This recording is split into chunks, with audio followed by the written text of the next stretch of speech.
back to Mountaineer News 2. I have not thrown out my Christmas tree yet, and I know it's January 5th, but technically the Christmas season doesn't end until January 7th, so we're going to be fine.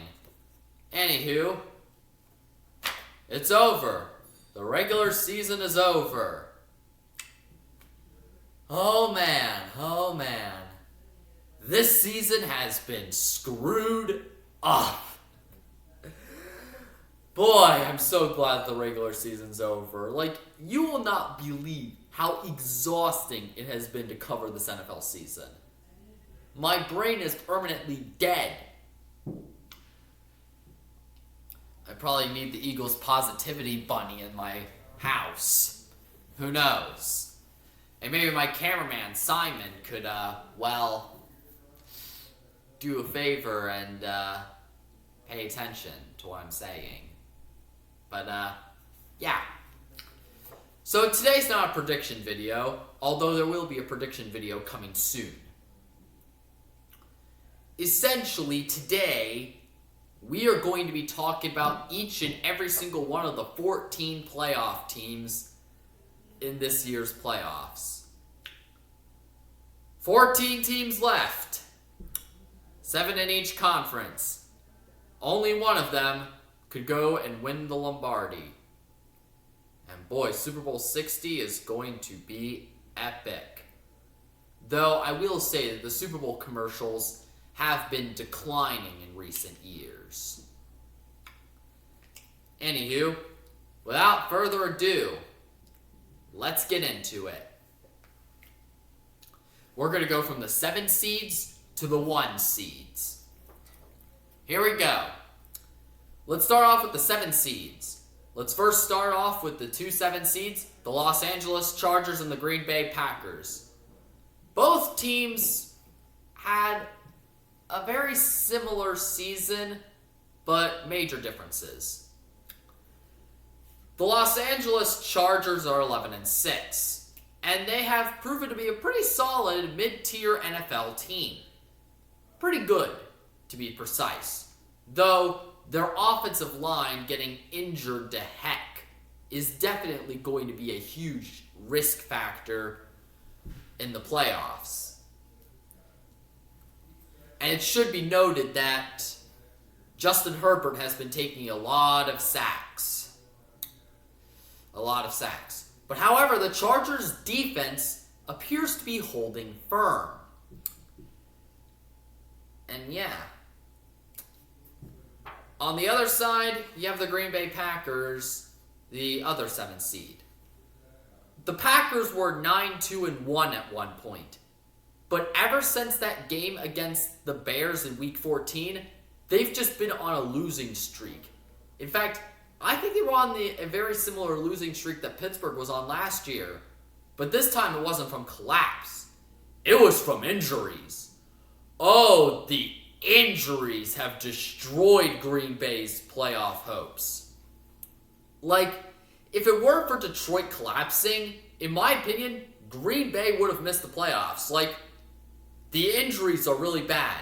No Micah Parsons. A banged up and beaten Jordan Love. A team that quite possibly really needs some rest. I hate to say it, Packers, you're probably not going far. So those are the 2 7 seeds. As we move on to the 6 seeds, we have 2 teams trying to keep open the Super Bowl window. The Buffalo Bills and the San Francisco 49ers. The Buffalo Bills finally get to play in the playoffs where there's no Lamar Jackson, no Joe Burrow, and no Patrick Mahomes. And those 3 teams are not in the playoffs. But however, their Super Bowl window is closing rapidly and fast. Like, seriously. And I think it's just due to the lack of talent on the team. Like, Josh Allen is carrying this Bills roster to relevancy. And there's people already calling for Sean McDermott's head. I mean, yikes. Honestly, Buffalo, I hate to tell you this, but this is your last shot. Like, legitimately, this is your last chance at a Super Bowl.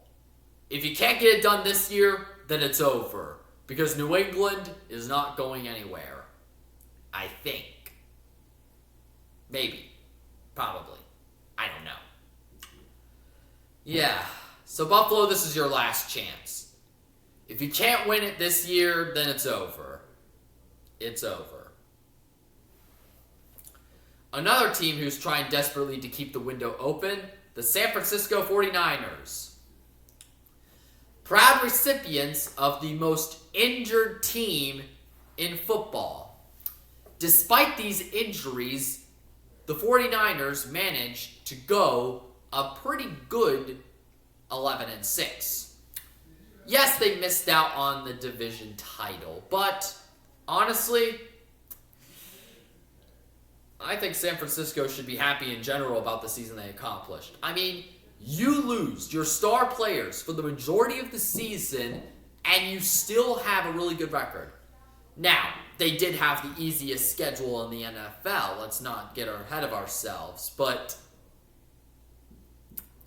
you have to admit, it's pretty impressive on what they accomplished. Will they win a Super Bowl? Probably not. But this is good momentum going into next year, where they'll probably have a better chance. So yeah. Now moving on to the 5th seeds. The Houston Texans and the Los Angeles Rams. The Houston Texans have the undisputed number 1 defense in the NFL. Bar none. Their defense has been playing really, really, really good.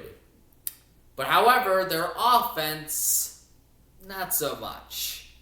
Like, yes, CJ Stroud is still playing well. Yes, they have some pretty good receivers. But the one flaw that they have is the offensive line. Ugh. CJ Stroud is taking just as many sacks as Justin Herbert. Jeez, that offensive line is terrible. Knowing the Texans, they probably don't even know what an offensive line is. And honestly, I kind of feel bad for Houston. I mean, they have a historically great defense, and it could all go to waste because of their offense. Man. Oh, Houston. You're going to let that defense go to waste. I'm so sorry. Then you have the Los Angeles Rams. The Rams are frustrating because they have had opportunity after opportunity after opportunity to prove themselves to be true, legitimate contenders, and yet they squandered it. That loss against Seattle, where they choked a 30-14 lead, losing to the Falcons, and somehow losing to the Panthers. Need I say more? But it's okay for the Rams. I mean, despite this, you're still playing pretty good. And you got to beat up the Arizona Cardinals and allowed them to fire their coach. So that's always a bonus. Do I think the Rams could go anywhere?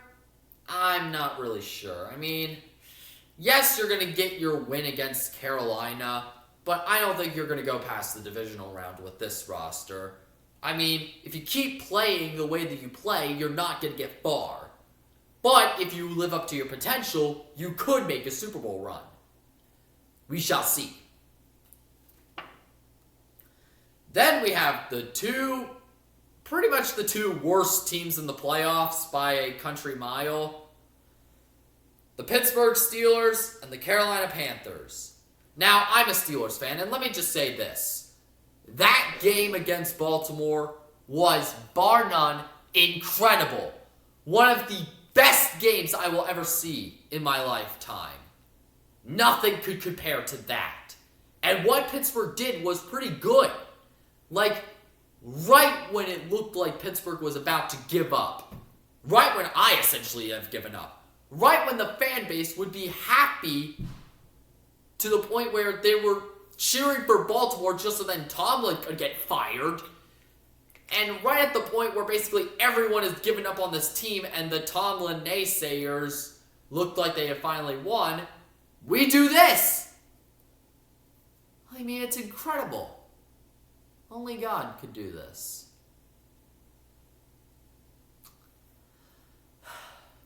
Man. My heart is still pounding after that.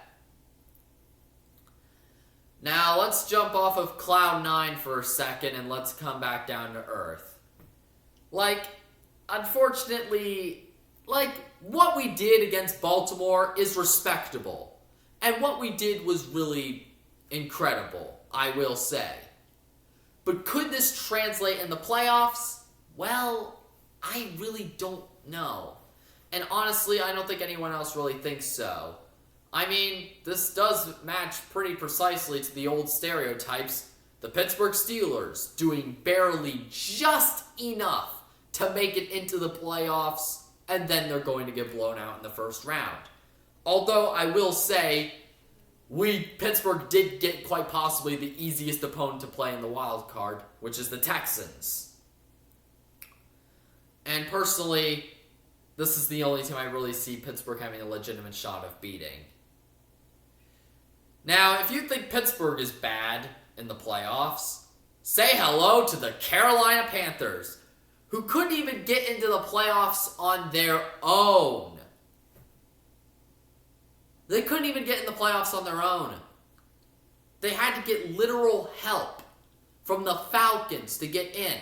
And they got in with an 8-9 record. Now, look.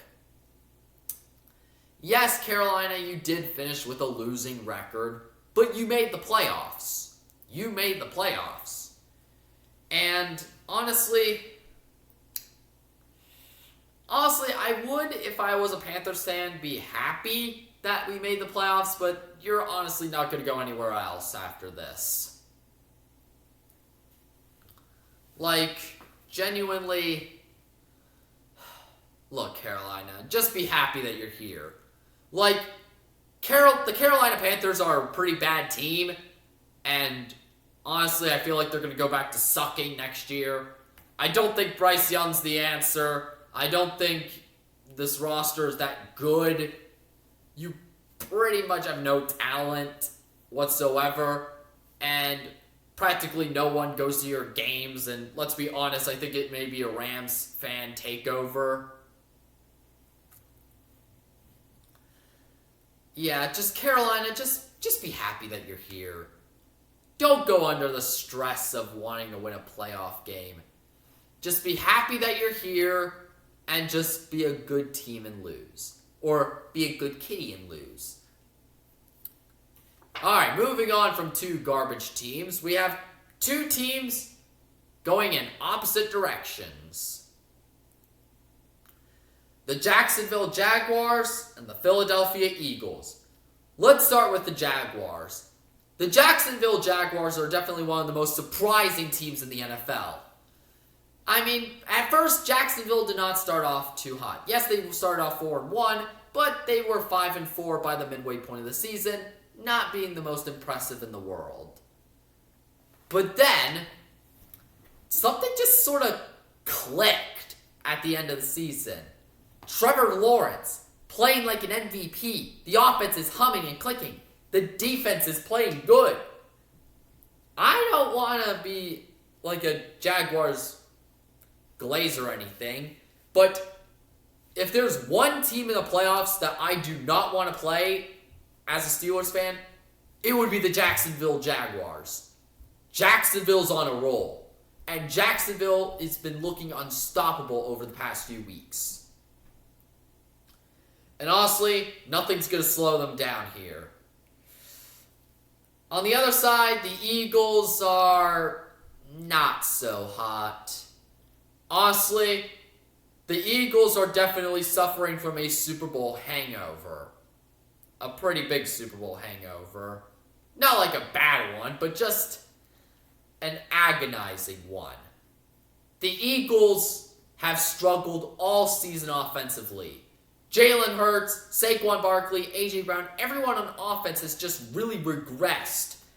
And this is in large part due to the play calling of a certain Kevin Patullo, who somehow might be worse than Matt Canada. You heard that right. We have gotten to the point where we see a coordinator worse than Matt Canada. Enough said. I mean, the Eagles' defense is still playing pretty good, and honestly, the Eagles' defense might be the Eagles' saving grace. Because, oh man, Philly.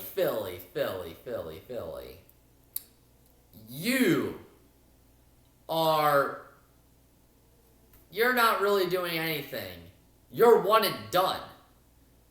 Like, fire Kevin Patullo. He is holding your team back. Like, jeez. I have not seen a Super Bowl team squander an offensive coordinator position like this. So, I'm sorry, Philadelphia, but you are a first-round exit. Moving on to the 2 seed, we have the New England Patriots and the Chicago Bears. 2 more surprising teams in the NFL. First, you have the 14-3 Patriots. Yep, the Empire has been reborn, thanks to Drake May. Oh, jeez. Great, the Patriots are back. I thought we killed them off. I thought we put them in a coffin and we buried them under like 89 layers of concrete. But no, they're back. Disturbingly, they're back. And I don't like this. Not one bit do I like this. I don't like this. I really don't. But however, there is a bit of a flaw with the Patriots. And that is their paper soft schedule. Did you see who they've played this year? You wouldn't really call a lot of them quote-unquote quality opponents. And whenever they have played real teams, they've not fared too well. Honestly, New England is really lucky that they had the easy schedule that they did. But, man,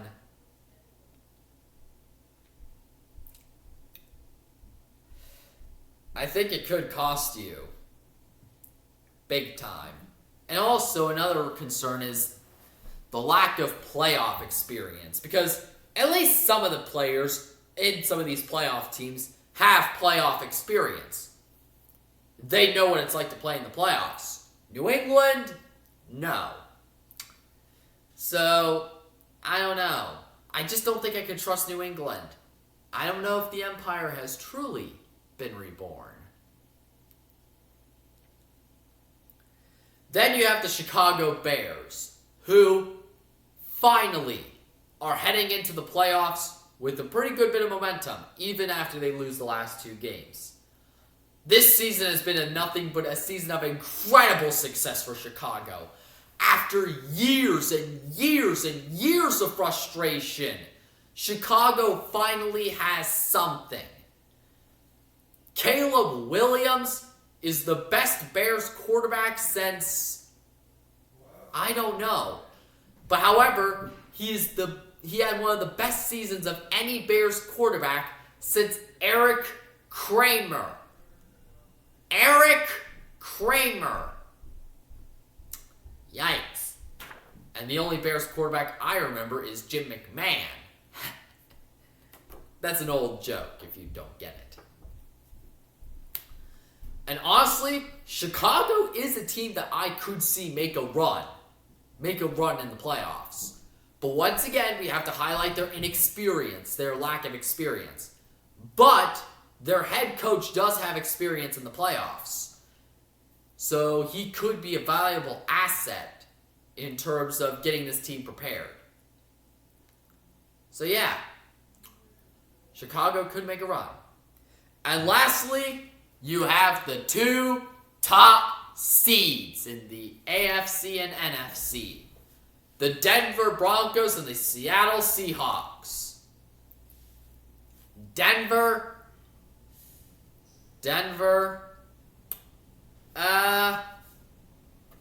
is good. Like, they can be a really good team.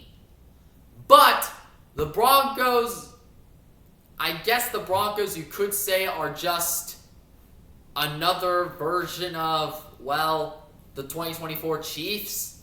Because this team has definitely danced through the raindrops. I mean, I don't know if you could really win off of luck, Denver. You really can't. This could cost you, and could cost you big. So, I say get your act together before the playoffs. Or else you'll lose. And then finally the Seattle Seahawks, who, honestly, might be the most complete team in the NFL right now, and the most competent NFL team. Under Sam Darnold and JSN, Seattle has been playing pretty well. And honestly, with the playoffs running through Seattle and the noise of the 12th man, they could be pretty dangerous. Well, that's all the time I have for you today. Sorry if I sputtered out at the end. I'm pretty tired. Anywho, I'm Mountaineer News 2. And I'll see you all very soon because I gotta make predictions for the playoffs and the wild card games. So, you haven't seen the last of me. Bye-bye. Is that a good video, Simon? You don't understand quality, my friend.